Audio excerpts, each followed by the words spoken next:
मैं अमरीश राज नारायण आज के न्यू वीडियो में आपका स्वागत करता हूं। तो कल हमने पढ़ा था केमिकल रिएक्शन। आज हम आगे बढ़ते हैं और केमिकल इक्वेशन के बारे में पढ़ते हैं कि क्या होता है। तो केमिकल रिएक्शन क्या था कि दो या दो से अधिक रिएक्टेंट्स के मिलने से उनके बीच रिएक्शन होता है और कुछ नया प्रोडक्ट बनता है। तो केमिकल रिएक्शन क्या है ये तो कल हमने पढ़ा। केमिकल इक्वेशन क्या होता है? इक्वेशन और रिएक्शन दो अलग अलग चीज हैं। केमिकल इक्वेशन और रिएक्शन दो अलग अलग चीज हैं।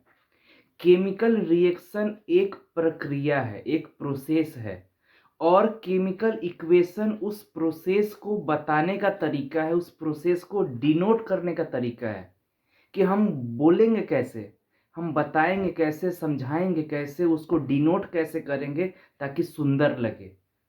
किसी भी बात को अगर आप समझा नहीं पा रहे हैं तो मतलब आप उसको जान नहीं रहे हैं। तो किसी भी चीज को समझाने के लिए हमको क्या करना पड़ता है? उसको डिनोट करना पड़ता है। So for denoting the chemical reaction into the simple suitable manner that can be understandable by everyone is called chemical equation। ठीक है, अब आप यहां पे ध्यान से देखो, मैंने क्या लिखा है? Hydrogen mix with oxygen to form water. Hydrogen जो है ना, ऑक्सीजन के साथ मिलता है और वाटर को बनाता है। यह है केमिकल रिएक्शन। लेकिन इससे कुछ समझ नहीं आ रहा है कि हाँ हाइड्रोजन है, ऑक्सीजन है, दोनों मिल गया, वाटर बन गया। ये उतना क्लियर नहीं है। अगर मैं इसी चीज को ऐसे लिख दूं तो कि हाइड्रोजन प्लस ऑक्सीजन, और ये जो साइन है मतलब कि इन दोनों को मिला देंगे तो ये आएगा वाटर।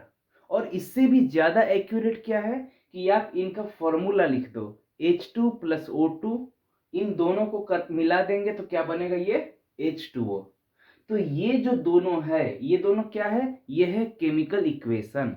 और सबसे बढ़िया क्या है? ये है केमिकल रिएक्शन, जिसमें फॉर्मूला दिया रहता है किसी भी कंपाउंड का, एलिमेंट का, जिसका प्रयोग हम केमिकल रिएक्शन में कर रहे हैं, उसका फॉर्मूला बकायदा दिया रहता है ताकि हमको समझ में आ जाता है कि अच्छा ये केमिकल इक्वेशन में क्या क्या होता है, एक्चुअल में क्या क्या रिएक्शन में हो रहा है।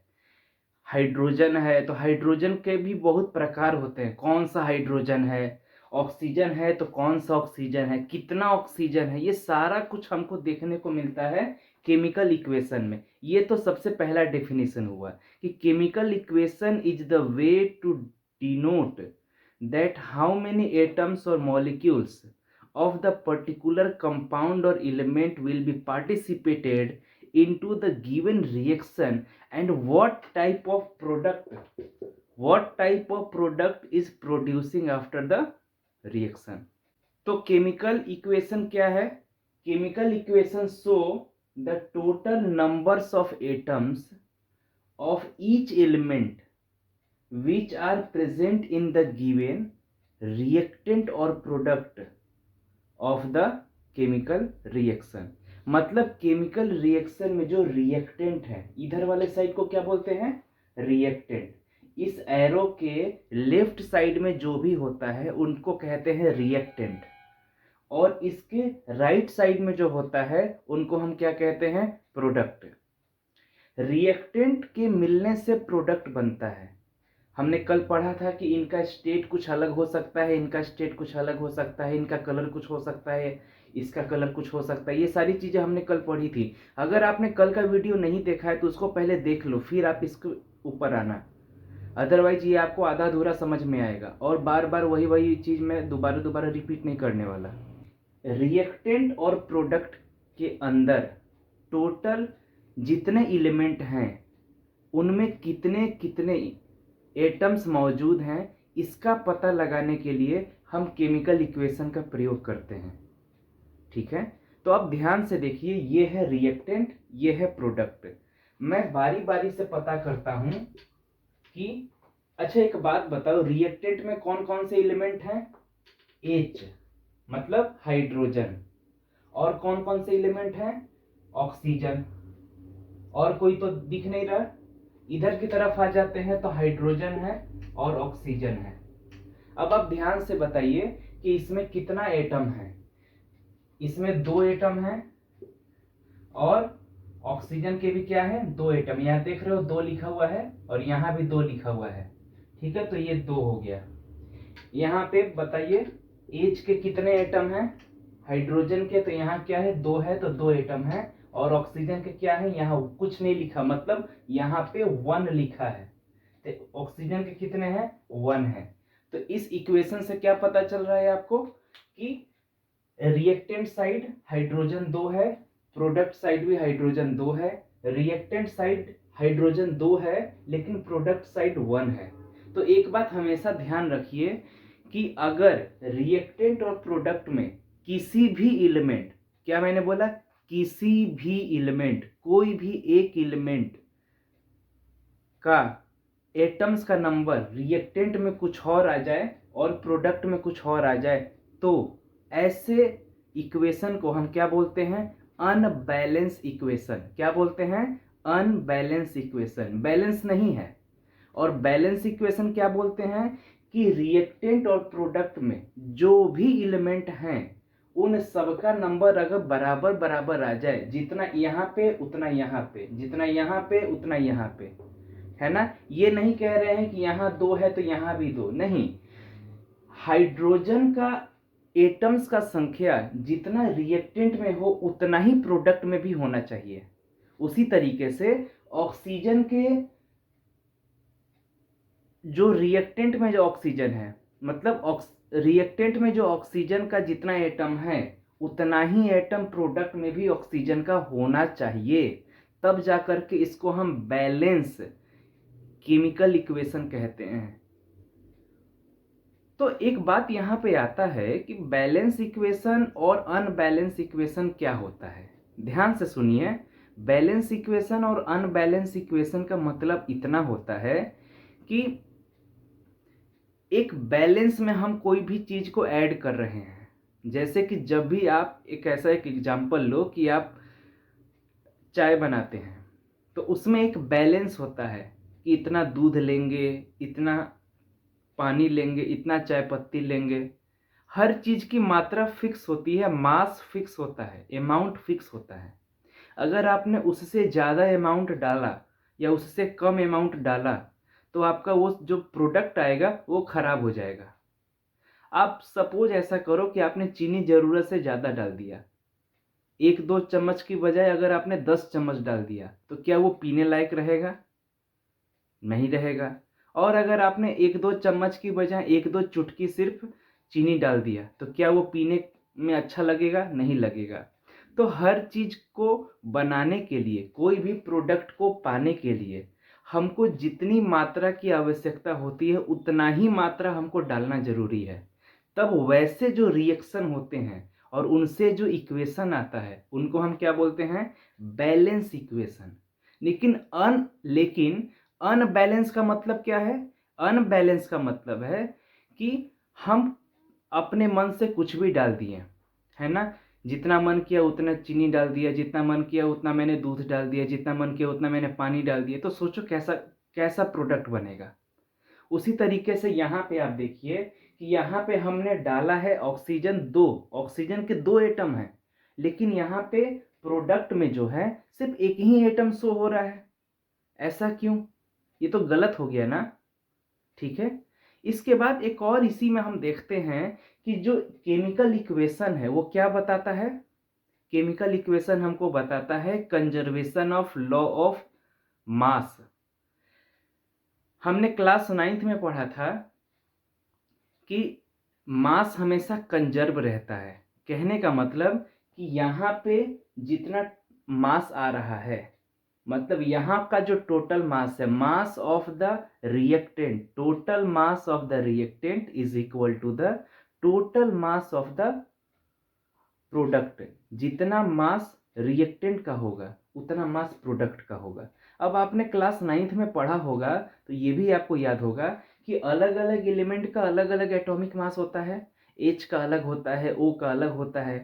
तो जब आप यहाँ पे एटॉमिक मास निकालेंगे तो बैलेंस इक्वेशन जो होता है बैलेंस इक्वेशन में रिएक्टेंट और प्रोडक्ट दोनों का जो टोटल मास होगा वो सेम होगा, लेकिन जो अनबैलेंस इक्वेशन है, जो अनबैलेंस इक्वेशन है, वहाँ पे क्या होगा कि रिएक्टेंट का टोटल मास कुछ और आएगा और प्रोडक्ट का टोटल मास कुछ और आएगा।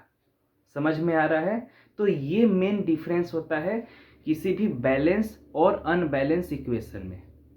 अब आपके मन में, बहुत बच्चों के मन में ये सवाल आ रहा होगा कि सर ये जो आपने काउंट करके लिखा है, ये काउंट कैसे किया जाता है? तो एक छोटा सा 1-2 मिनट का मैं यहाँ पे बेस बता दे रहा हूँ। जिसको आता है वो भी देखो, जिसको नहीं आता है वो भी देखो। तो यहाँ पे मैंने लिखा है H। H मतलब हाइड्रोजन। यहाँ पे ध्यान देना, यहाँ पर जो नंबर लिखा जाता है यहाँ पर, वो क्या डिनोट करता है? नंबर ऑफ एटम्स,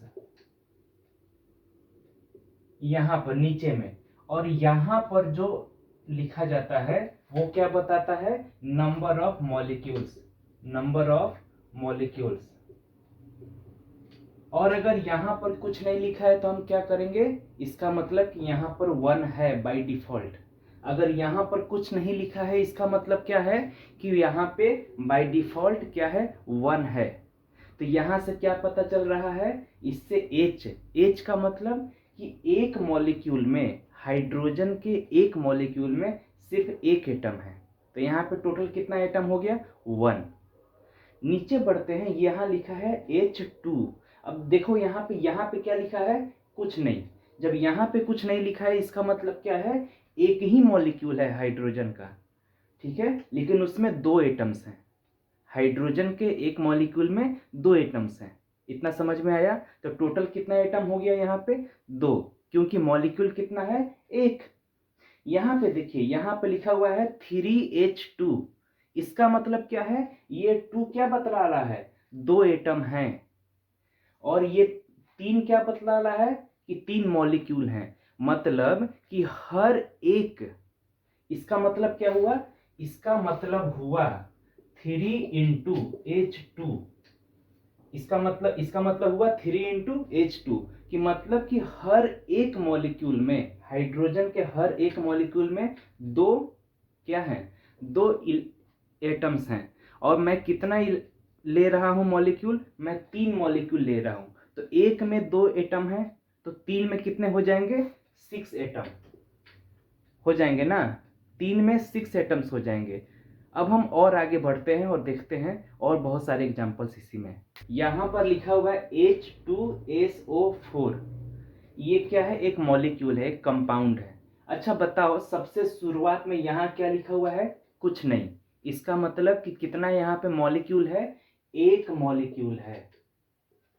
कितना है? एक मॉलिक्यूल। और इससे क्या पता चल रहा है कि इसके एक मॉलिक्यूल में, अब यहाँ पे ध्यान से देखो, यहाँ पे लिखा है 2। इसका मतलब कि हाइड्रोजन के 2 एटम हैं। यहाँ एस का मतलब क्या है? सल्फर। यहाँ पे कुछ दिया हुआ है? नहीं दिया हुआ है। एस के नीचे कुछ नहीं दिया हुआ है। इसका मतलब कि इस मॉलिक्यूल में एक ही सल्फर का एटम है। यहाँ पर देखो क्या लिखा हुआ है? 4। और ये क्या है? ओ डिनोट करता है ऑक्सीजन को। आपको सिंबल याद होने चाहिए। अगर आपको सिंबल याद नहीं है तो आप क्लास 9th में जाइए, chapter number 3 atoms and molecules को एक बार ध्यान से पढ़िए, या जब मैं उसके वीडियोस डालूंगा तो वहां पे आप जाकर के उसको देखिएगा। पर यहाँ पे क्या पता चल रहा है कि ऑक्सीजन के 4 एटम हैं। तो ध्यान दो, इस पूरे 1 मॉलिक्यूल में हाइड्रोजन के 2 एटम हैं, सल्फर का 1 एटम है, ऑक्सीजन के 4 एटम हैं। तो टोटल कितना एटम यहाँ पे हो गया? H का 2, S का 1 और O का कितना? 4। ठीक है। अब यहाँ पे आइए, यहाँ पर क्या है? यहाँ पर 3 मॉलिक्यूल हैं। कितने? 3 मॉलिक्यूल हैं। 1 2 नहीं, 3 मॉलिक्यूल्स हैं। और ये जो 3 है ये सिर्फ H के लिए नहीं है, ये इस पूरे के लिए है। ध्यान दीजिएगा, यहाँ पे इस 3 का मतलब सिर्फ H के लिए नहीं है, इस पूरे के लिए है। मतलब कि H में अगर मैं इसको हटा दूं, इसका मतलब क्या हुआ? इसका मतलब हुआ 3 इंटू H2SO4। तो H2SO4 में कितने कितने एटम्स होते हैं वो तो यहां से निकल गया, और यहाँ पे 3 इंटू कर देंगे, मतलब कि यहाँ पे H के कितने हैं, पहले कितने थे, ये नहीं था तो 2 था, 3 आने के बाद क्या करेंगे कि 3 मॉलिक्यूल है, यहाँ पर 1 मॉलिक्यूल का दिखा रहा है तो यहाँ पे 3 मॉलिक्यूल्स हैं, इसका मतलब 2 इंटू 3, तो हाइड्रोजन के कितने एटम्स हो गए, 6 एटम हो गए। क्यों? क्योंकि यहाँ पे 3 मॉलिक्यूल हैं। ठीक है, एक मॉलिक्यूल का 2 एटम, दूसरे का 2 एटम, तीसरे का 2 एटम, 2 2 2, तीनों को जोड़ देंगे आएगा 6। अब यहाँ पे देखो सल्फर है, इसके एक मॉलिक्यूल में सल्फर तो एक ही है ना, लेकिन यहाँ पे कितने मॉलिक्यूल हैं, 3 मॉलिक्यूल हैं। ठीक है, तो क्या आ जाएगा, सल्फर 3 हो जाएगा। सल्फर के कितने एटम हो जाएंगे, 3। ऑक्सीजन, ऑक्सीजन के कितने एटम्स हो जाएंगे, यहाँ पे एक मॉलिक्यूल में 4 हैं, तो 3 में कितने हो जाएंगे, 4 तियाई 12। ओ क्या हो जाएगा, 4 इंटू 3 इज इक्वल टू 12। इस तरीके से हम काउंट करेंगे। अगर आपको इतने के बाद भी समझ नहीं आ रहा है तो आप कमेंट सेक्शन में लिख के बता दीजिए कि सर इसके ऊपर एक डिटेल वीडियो बना दो, मुझे इतने के बाद भी समझ नहीं आया, तो मैं उसको भी बना दूँ। केमिकल इक्वेशन जो है वो रिएक्टेंट और प्रोडक्ट में मौजूद जो भी कंपाउंड या एलिमेंट्स हैं उनका फिजिकल स्टेट बताता है, पर्टिकुलरली कि वो सॉलिड है तो उसके बगल में एस लिखा हुआ रहेगा, लिक्विड है उसके बगल में एल लिखा हुआ रहेगा ऐसे, अगर वो गैस है तो ऐसे जी लिखा रहेगा, और अगर वो एक्वस सॉल्यूशन है तो वो AQ लिखा रहेगा। ठीक है, अब आप सॉलिड लिक्विड गैस तो समझते हैं, एक्वस क्या होता है, एक्वस का मतलब कि वाटर में कुछ मिला दिया गया, जैसे कि शुगर, तो शुगर जो है, शुगर, तो शुगर को हम क्या लिखेंगे, नॉर्मली शुगर कौन से स्टेट में होता है, सॉलिड स्टेट में होता है ना, तो ये है सॉलिड, यहाँ पे क्या लिखेंगे, एस, इसका मतलब कि ये शुगर जो है सॉलिड स्टेट में है। लेकिन उसी शुगर को जब हम पानी में मिला देंगे तो वो पानी का एक घोल बन जाएगा, तो उस घोल को क्या बोलेंगे, एक्वस सॉल्यूशन। उस पानी के अंदर क्या मिला हुआ है, शुगर, तो उसको जब हम डिनोट करेंगे तो किससे डिनोट करेंगे, लिखेंगे शुगर, और इसके बगल में क्या लिखेंगे, AQ। इसका मतलब कि उस वाटर के अंदर शुगर मिला हुआ है और वो एक्वस सॉल्यूशन है। इतना समझ में आया?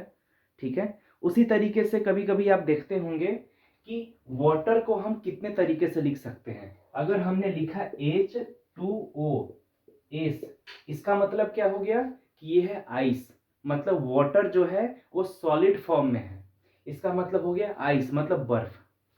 अगर हम ऐसे लिख दिए H2OL, इसका मतलब क्या हो गया कि वाटर जो है अपने मूलभूत स्वरूप में है, वाटर नॉर्मली लिक्विड में है। लेकिन अगर हमने ऐसे लिख दिया H2OG, इसका मतलब क्या हुआ कि वाटर जो है वो गैसियस स्टेट में है, मतलब कि वाटर वेपर। तो समझ में आ रहा है कि ये छोटा छोटा नोटेशन जो है ये बहुत मायने रखता है। तो आप भी हमेशा ध्यान रखिए कि जब भी आप कोई भी इक्वेशन लिखो तो उसका स्टेट लिखना ना भूलो, उसके स्टेट से बहुत सारा चीज पता चलता है। अब आप इस इक्वेशन को ध्यान से देखिए, यहाँ पर आपको क्या दिख रहा है कि ये है एस, एस मतलब यहाँ पे आयरन जो है वो सॉलिड फॉर्म में है। अब एक बात सोचो, आयरन सॉलिड फॉर्म में क्या होता है, आयरन नेल, जैसे कि लोहे की काठी, वो क्या होता है सॉलिड फॉर्म में। यहाँ पर है जी, और यहाँ क्या है H2O, मतलब यहाँ पर ये क्या है वाटर वेपर। और वाटर वेपर कैसा होता है, ऑटोमेटिक होता है कि वो गर्म होता है। यहाँ पर क्या है एस, मतलब कि ये जो आया है ना इसका स्टेट कैसा है, सॉलिड है। और यहाँ पर क्या है H2, और यहाँ क्या है G, इसका मतलब कि हाइड्रोजन जो है वो गैस के फॉर्म में निकल रहा है। ठीक है, तो ये जो इक्वेशन है इससे आपको क्या पता चल रहा है कि स्टेट का पता चल रहा है, एकदम स्टेट का। अगर ये नहीं दिया रहे तो हमको क्या पता कि H2O कौन सा स्टेट का ले। अगर हम बर्फ भी तो डाल सकते हैं।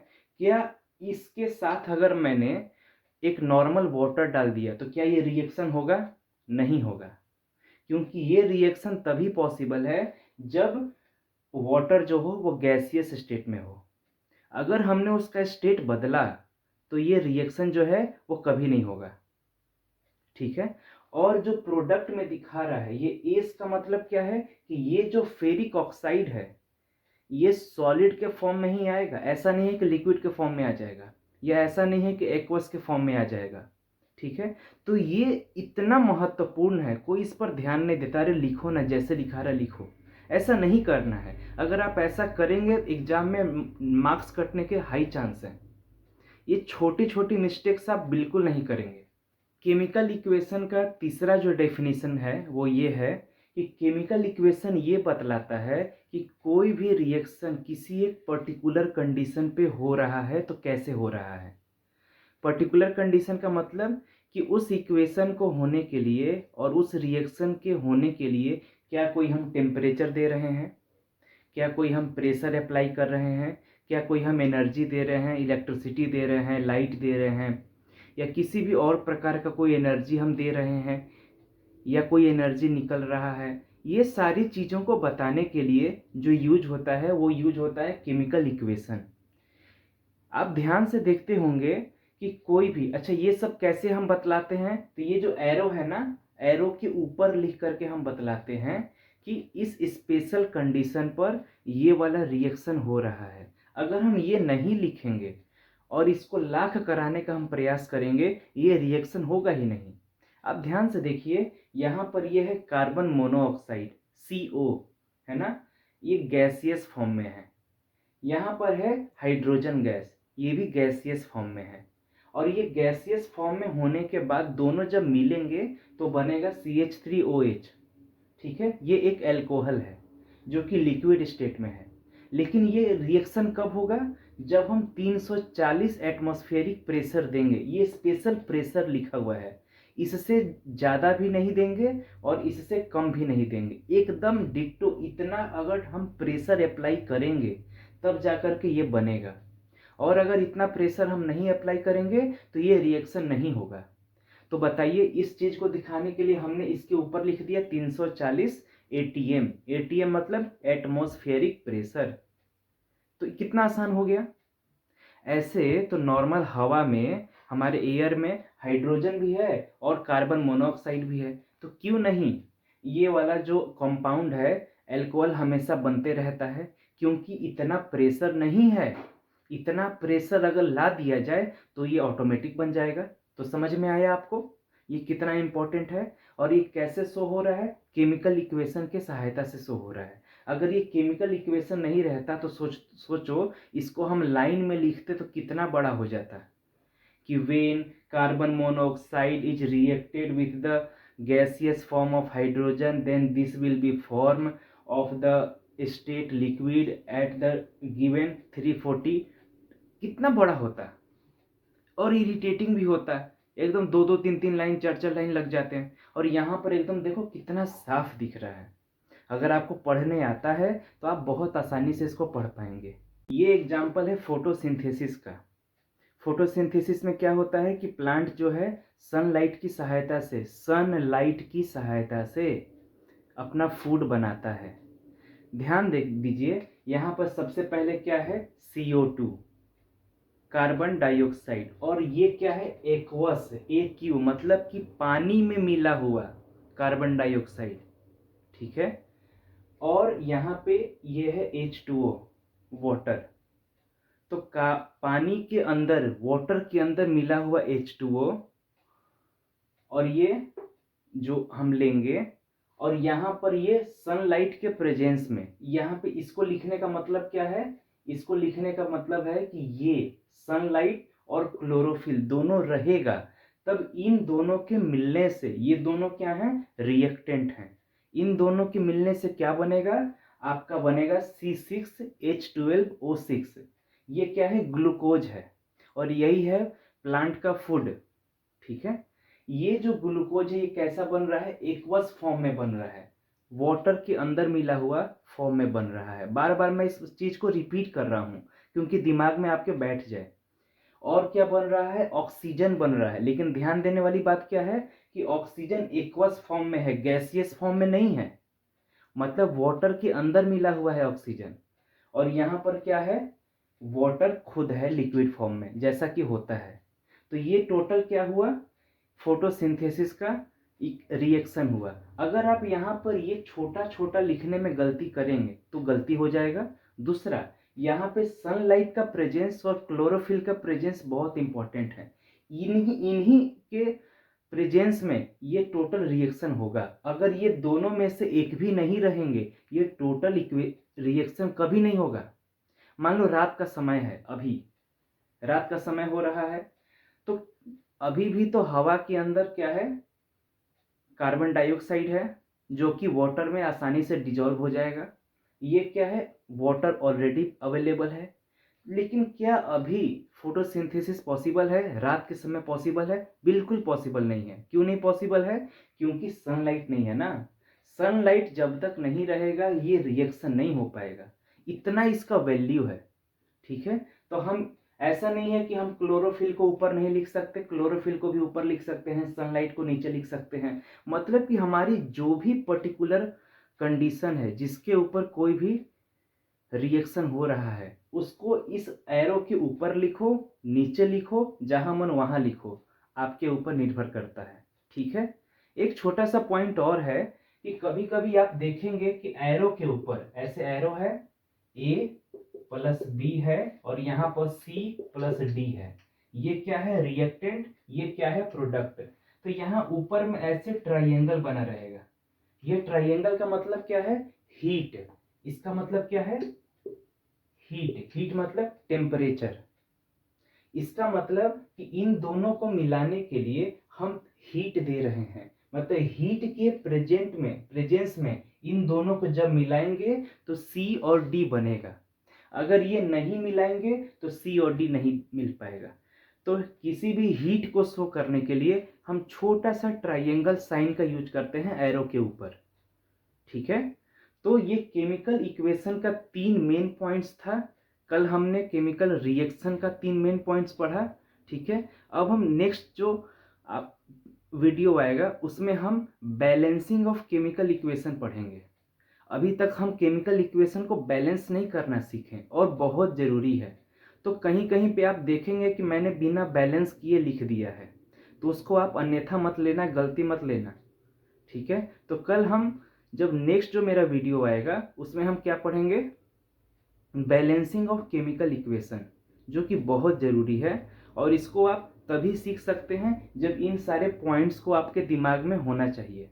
ओके, तो फिर हम नेक्स्ट वीडियो में मिलते हैं। और अगर आपको कोई भी प्रॉब्लम हो, अगर आपको कुछ पूछना है, नहीं समझ में आया, तो पूरा कमेंट सेक्शन खाली लिख डालो यार। इतना क्यों सोचते हो? आपका अपना चैनल है, आप मेरे को बहुत जानते हैं या अगर नहीं जानते हैं तो आप जान जाइएगा। मेरी पहचान मेरा वीडियो है, मेरा कंटेंट है। अगर आप मेरे वीडियो को ध्यान से देख रहे हैं, आपको कोई भी प्रॉब्लम आ ही नहीं सकता। और अगर आपको प्रॉब्लम आ रहा है, इसका मतलब कि आप पूछने में संकोच महसूस कर रहे हैं। तो ऐसा संकोच ना महसूस करें, आप लिख डालिए। और अगर आपको कमेंट में लिखने में प्रॉब्लम हो रहा है तो डिस्क्रिप्शन बॉक्स में मेरा नंबर दिया हुआ है व्हाट्सएप का, और मेरा इंस्टाग्राम का आईडी दी हुई है, आप वहाँ पे जाके टाइप कर दो। और ऐसा मत सोचो कि वहाँ पे जाके हम टाइप करेंगे तो सर कुछ पैसा वैसा मांग लेंगे, है ना। बच्चे बहुत डरते हैं कि कहीं कुछ पेड वेड तो नहीं है।